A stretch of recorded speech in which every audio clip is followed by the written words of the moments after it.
Hello guys, welcome to AptiCode. This is day 6 and we are solving all the previous year DLR sets year on year. So today we are going to solve the DLR sets of 2024. अब sets बोलने का कारण बेटा कि 2024 में short answer में भी 3 questions आए हैं of DLR and obviously MCQ में जो एक सेट 5 क्वेश्चन का आता है वो तो रहता ही है. So first of all, we are going to solve the 3 question set of short answers. देख पाएंगे कि तीनों के जो है हमको प्लग इन करने हैं नंबर्स. वेरी स्पेसिफिकली ये सेट हम मीन मोड मीडियन के टाइम पे सॉल्व कर चुके हैं, बट बिकॉज अभी DLR के सारे सेट सॉल्व करने तो एक बार वापस करने में कोई नुकसान नहीं है. ठीक है, सो अपन आगे बढ़ते हैं. डेटा क्या दिया है वो पढ़ लेते हैं and then will try to solve in the most effective way possible, ताकि हमारा कम से कम टाइम लगे और ज़्यादा से ज़्यादा नंबर हम स्कोर कर पाए. So the understanding goes, the following table shows the number of employees and their median age. Median middle value very specifically. Median age in 8 companies located in a district. Fair enough. It is known that the age of all employees are integers. It is known that the age of every employee in A is strictly less than the age of every employee in B. This is important. This point is very important. This is make and break because ये ध्यान से पढ़ना बेटा कि उनका कहने का मतलब ये है कि ए के अंदर जितने भी इम्प्लॉयज होंगे उन सभी इम्प्लॉयज की एक कॉमन डेफिनेशन, और कॉमन डेफिनेशन क्या है कि उनकी एज मैंडेटरी बी के किसी भी इम्प्लॉय से कम ही होनी चाहिए. मतलब अगर बी में लेट से द लीस्ट एज पॉसिबल वाला व्यक्ति अगर उसका एज लेट से 20 है, एक एग्जाम्पल ले रहा हूँ, तो ए में जो हाईएस्ट एज हो सकती है that can maximum be 19 only, वो 20 भी नहीं हो सकती, लेस देन दैट. मैं अगर वापस रीड कर देता हूँ, it is known that the age of every employ in A that is very specifically genderic in nature is strictly less than, equal भी नहीं है, age of every employ in B. ठीक है, and the same procedure goes till H. तो A का B के साथ, B का सी किसी के साथ, सी का डी के साथ, and so on so fourth. पूरा का पूरा उन्होंने वो फ्लो चार्ट बनाया है कि ए से लेके एच तक the same procedure happens for every 2 consecutive groups और company, what we can say. चलिए बढ़ते हैं आगे. The highest possible age of an employ in company A, of company A. तो बेटा देखो, ध्यान से देखो कि सर यहाँ पे मीडियन 30 है. अगर यहाँ पे मीडियन 30 है और नंबर ऑफ पीपल 28 है, तो मैं ये बोल सकता हूँ सर कि आप क्या करिए, 28 इज एन इवन नंबर. तो अगर मैं मिडिल वैल्यू निकालूं तो मैं बोल सकता हूँ कि सर 13 पीपल आप यहाँ करिए, ये बीच के 2 पीपल, और 13 पीपल यहाँ पे कर दीजिए. अब क्योंकि मीडियन 30 है, तो मैं ये बोल सकता हूँ कि सर इन दोनों पीपल का अगर मैं एज 30 कर देता, सो ऑटोमेटिकली मैं ये बोल सकता हूँ कि सर 30 प्लस 30 अपॉन 2 करूंगा तो मीडियन आ जाएगा. Median going to be, we are going to get median age 30 years. So automatically sir ये जो पहले के 13 पीपल है इनका एज 30 से कम होना चाहिए, बिकॉज मीडियन हम यूजुअली असेंडिंग ऑर्डर में अरेंज करके करते हैं. और 30 के बाद वाले लोग जो 13 पीपल है इनका एज 30 से ज़्यादा होना चाहिए था. अब मुझे करना क्या है, मुझे एक के किसी भी एम्प्लॉय का मैक्सिमम एज निकालना है. तो एक काम करते हैं सर कि यहाँ से लेके यहाँ तक की सब वैल्यूज को मैं 30 बोल देता हूँ. अगर इन सबको 30 बोल दूंगा तो भी सर मीडियन तो कितना रहेगा, 30 ही रहेगा. बिकॉज अगर मैं सारी वैल्यूज को इक्वल भी कर दूंगा तो भी असेंडिंग ऑर्डर चेंज नहीं होगा, बिकॉज सारी इक्वल वैल्यूज है तो भी मिडिल की 2 वैल्यूज क्या आएगी, 30 ही आएगी. तो अगर ये सब वैल्यू 30 हो गई तो यहाँ पर अगर मिडिल वैल्यू 24 है तो हाईएस्ट कहाँ तक जा सकती है सर, इसकी हाईएस्ट वैल्यू इसके लोएस्ट से कम होनी चाहिए. सर इसका लोएस्ट कितना है, 30, मतलब इसका हाईएस्ट कितना हो सकता है, उससे एक कम, that is 29. So the correct answer for this question is going to be 29. हम 29 प्लग इन करेंगे and we are going to get 4 marks out of this. चलिए बढ़ते हैं नेक्स्ट पे. सो पहला वाला हो चुका है, बढ़ते हैं second. The median age of an employee across the 8 companies. सो 8 कंपनीज है, नंबर ऑफ पीपल पर डिपेंड करेगा मीडियन बेटा क्या होने वाला है. तो फटाफट से प्लस कर लेते हैं. 32 plus 28 that is 60. 60 plus 43 that is 103. 103 plus 39, तो अज्यूम कर लेते हैं 40. 103 प्लस 40 इज 143, एक कम कर दो that is 142. 142 plus 30, 172 plus 5, 177. 177 plus 30 मान लो 207, तो दिस इज 206. 206 एंड 20, 226, 229, और 229, 230 प्लस 10, 240, 246, 245. तो ये नंबर ऑफ पीपल आ गया है ना बेटा. जो ब्लू से लिखा है वो मैंने CF कम्युलेटिव फ्रीक्वेंसी लिखा है। जनरली अपन जो स्टैट्स में फॉलो करते हैं कि हम प्लस करते जाते हैं वैल्यूज को as the class data given. So हमने डेटा फिल कर लिया। अब ऑटोमेटिकली अब देखेंगे total number of people are 245। Sir 245 odd है, मतलब आधे लोग इधर, बीच वाला वैल्यू आधे लोग इधर। 245 का हाफ करेंगे तो दैट इज 122.5। तो सर 122 पीपल यहाँ रहेंगे, 122 पीपल यहाँ रहेंगे, और this is going to be the median value. तो फटाफट देख लेते हैं।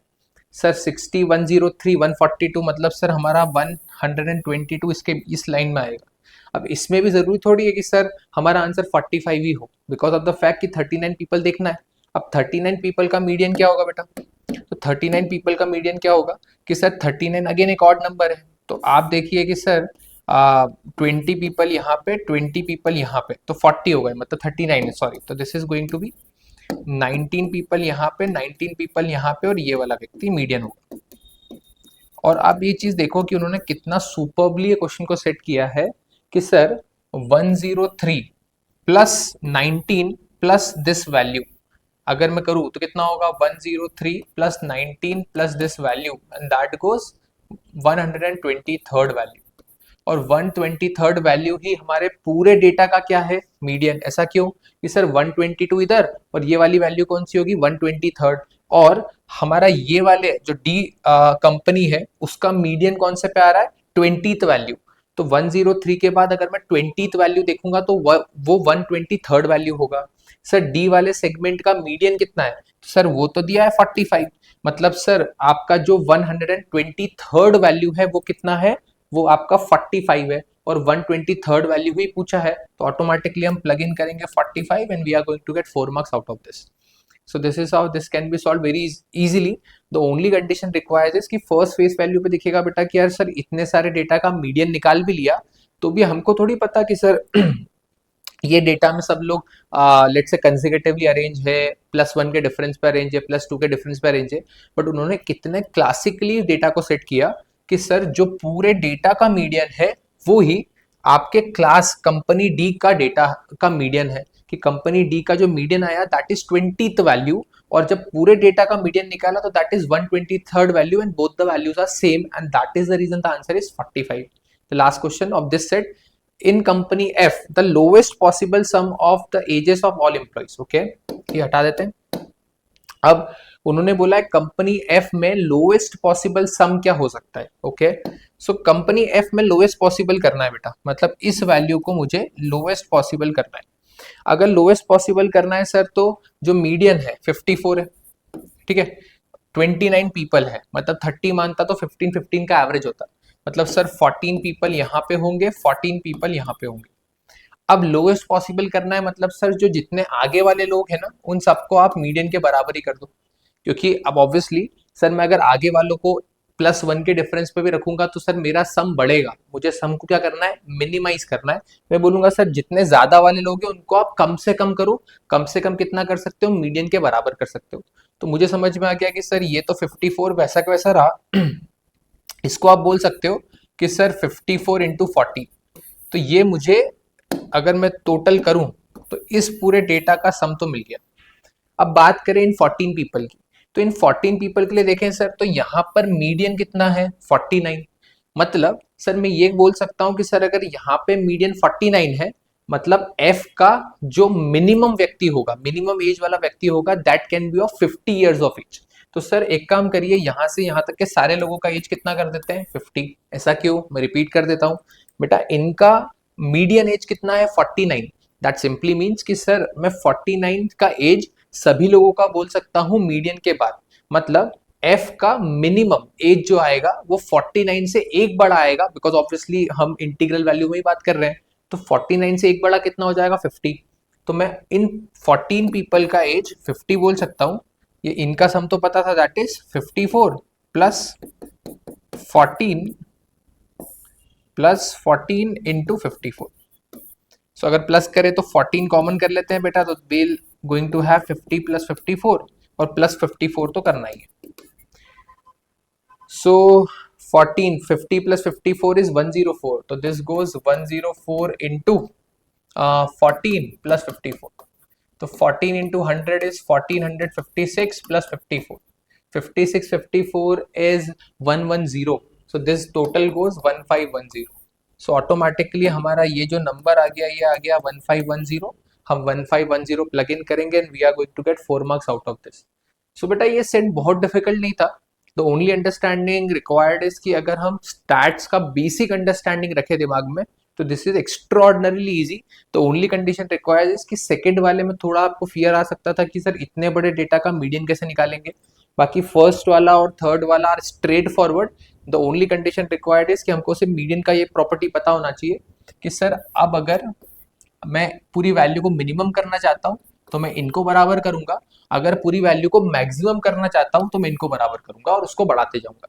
उतने बेसिक अंडरस्टैंडिंग पे अगर हमने स्टैट्स पढ़ा है तो this is extraordinarily easy set to solve to.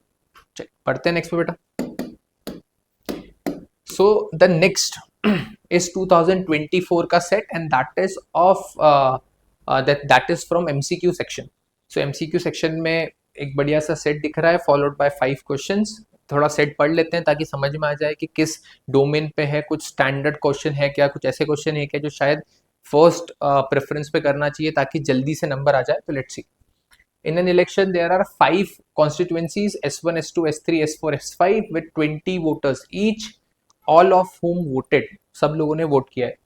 3 parties ABC contested the election. The party that gets maximum number of votes wins the seat. There is a clear winner. Okay, the additional information is given. Total number of votes obtained by ABC. Total number of votes दिए हैं, मतलब हमको सिर्फ bifurcation निकालना रहेगा तो थोड़ा Fairlie straight forward sound करता है. S2 S3 were won by C, मतलब C ने S2 और S3 जीता है. A ने S1 ही जीता है, मतलब जो बच गया S4 और S5 वो B ने जीता होगा. बिकॉज समझ में आता है कि S2 S3 का हिसाब मिल गया, S1 का हिसाब मिल गया और ओनली वर्ड लगा है. दैट सिंपली मीन्स कि सर आपकी जो S4 और S5 है वो आपके B ने जीती होगी. ठीक है. Number of votes obtained by B in S1, S2, S3 और S5 are distinct natural numbers. अब यहाँ पे distinct natural numbers बोला है तो difference can be anything. जरूरी नहीं है consecutive हो, तो इतना ध्यान रखेंगे. Distinct natural numbers in increasing order. मतलब automatically S5 is the biggest value and S1 is the least value possible. The constituency in which B got lower. Okay, तो डेटा फिल करेंगे तो बन जाएगा the number of vote obtained by B in S2. Data पे straight forward question है. The number of vote obtained by A in S5. Second question, third question straight forward है, data fill करेंगे फटाफट solve हो जाएंगे. इसमें कुछ extra solve नहीं करना पड़ेगा. इसमें भी डायरेक्ट स्ट्रेट फॉरवर्ड ही दिखता है data. Comparing the number of votes obtain bye A across different constituency, the lowest votes obtain. अच्छा हाँ, तो ए का डेटा कंपेयर करना है, लोवेस्ट वैल्यू देख के टिक कर देंगे. So pretty much easy set अगर डेटा फिल कर देते हैं तो. विद अ डिस्क्लेमर कि क्वेश्चन बहुत स्ट्रेट फॉरवर्ड है, डेटा फिल करना ट्रिकी हो सकता है. क्वेश्चन बहुत ही स्ट्रेट फॉरवर्ड है, मतलब with in 2 minutes 5 question solve कर सकते हैं बिकॉज डेटा देख के आंसर टिक करना है. सो देखते हैं कैसे करेंगे. सो ये टेबल बना लिया बेटा जस्ट कि हम टेबल में फिल कर सके डेटा. सो हमको क्लियरली ये बोला हुआ है that S2 and S3 were won by C.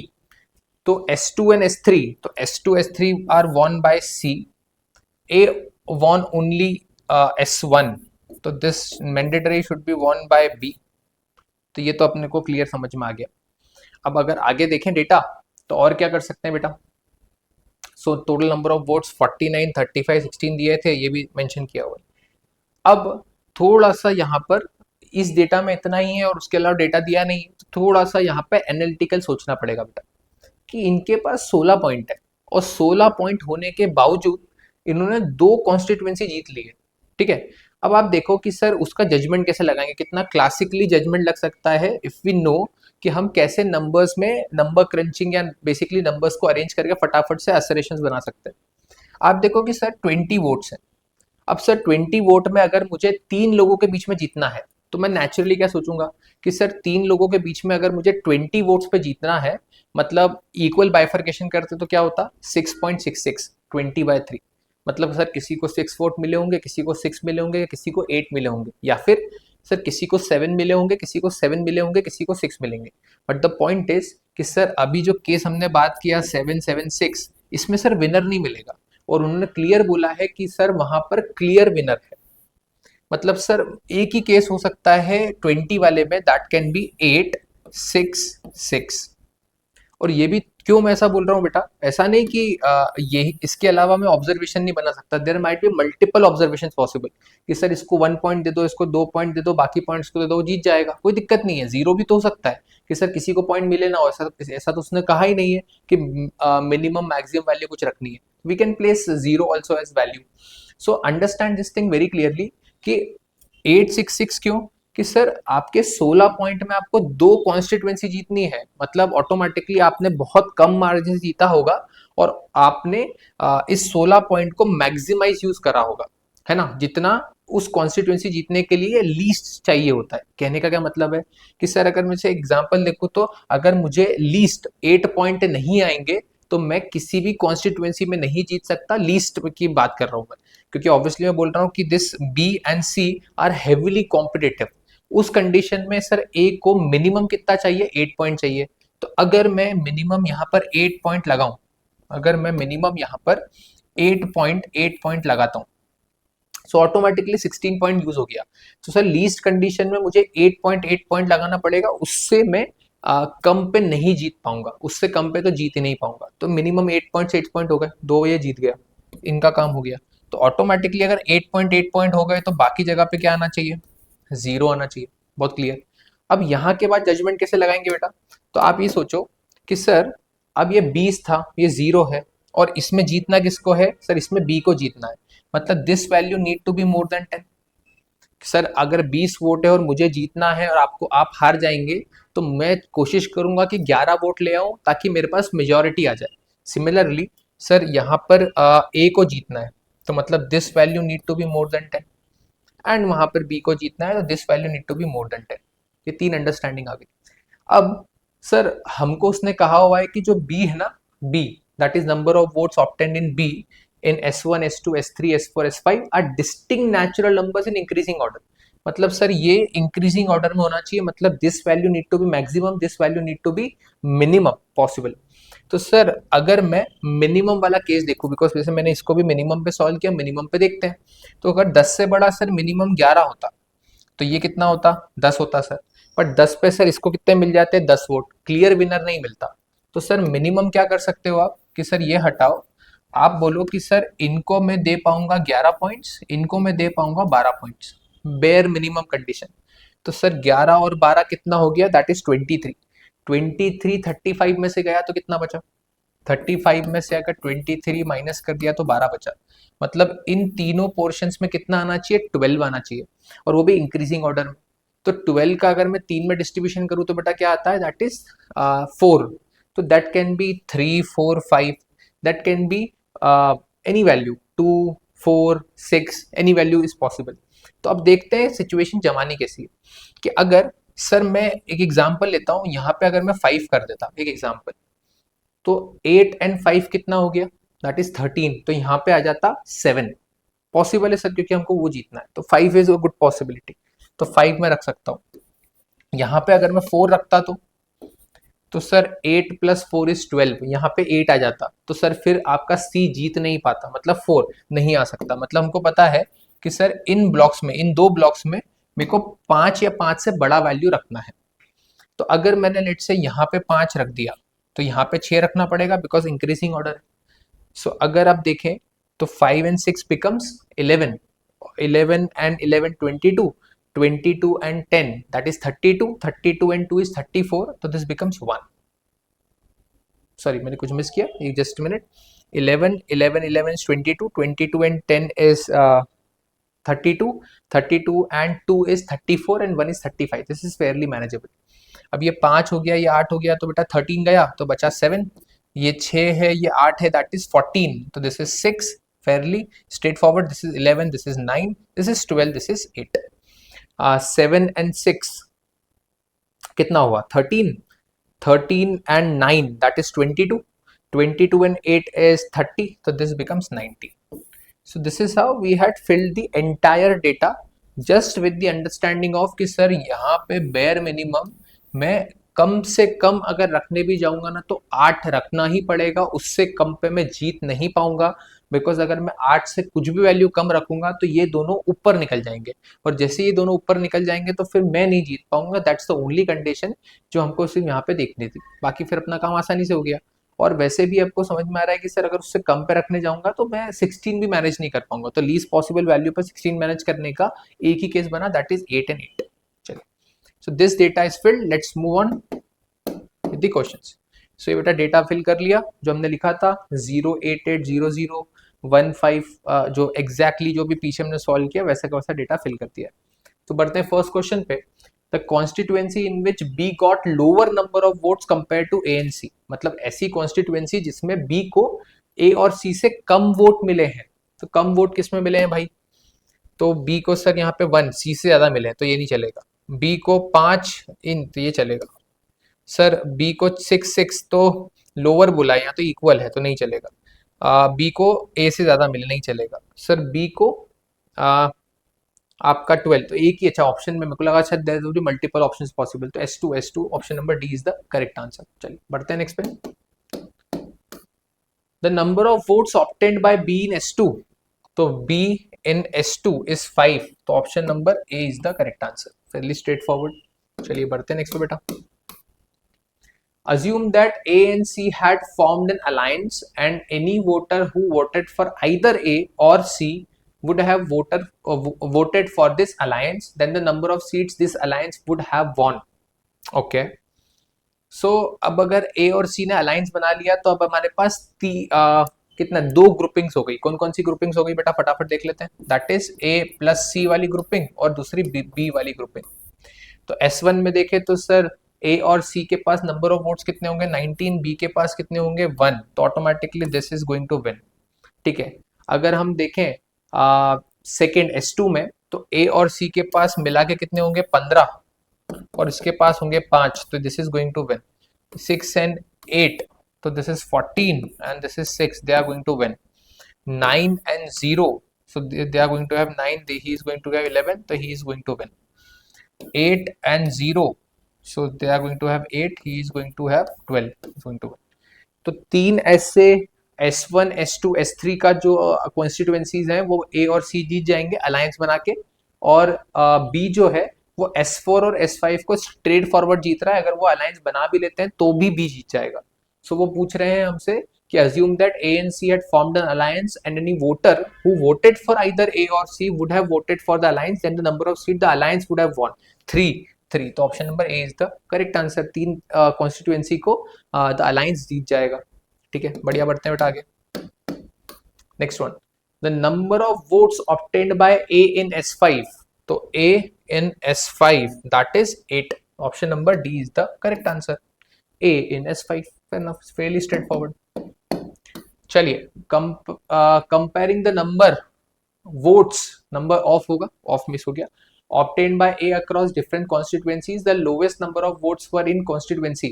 So A के लिए the least number is 6, the least number is 6। आप देख पा रहे हैं 19, 7, 6, 9, 8 में 6 is the lowest for A and that is in constituency S3। The correct answer is option number C, that was the correct answer। चलिए बढ़ते बेटा next, ऐसे खत्म हो गया। So this is how we had solved the set of MCQ, जो 5 question था constituencies पे था।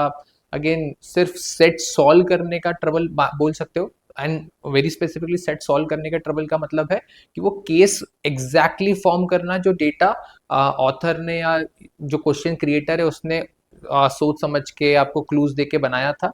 बाकी क्वेश्चंस बहुत स्ट्रेट फॉरवर्ड थे, तो एक बार डेटा बन गया तो क्वेश्चन सॉल्व करना is not a big headache. Very specifically बहुत बार ऐसा होता है कि क्वेश्चन के अंदर भी इंटरनल अंडरस्टैंडिंग्स होती है कि ऐसा हुआ तो वैसा करो and so on so fourth thing. यहाँ पे क्वेश्चन स्ट्रेट फॉरवर्ड थे।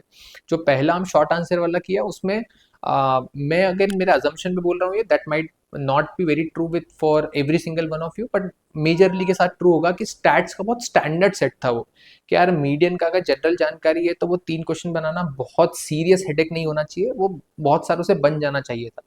सो with this we had come to the end of the session.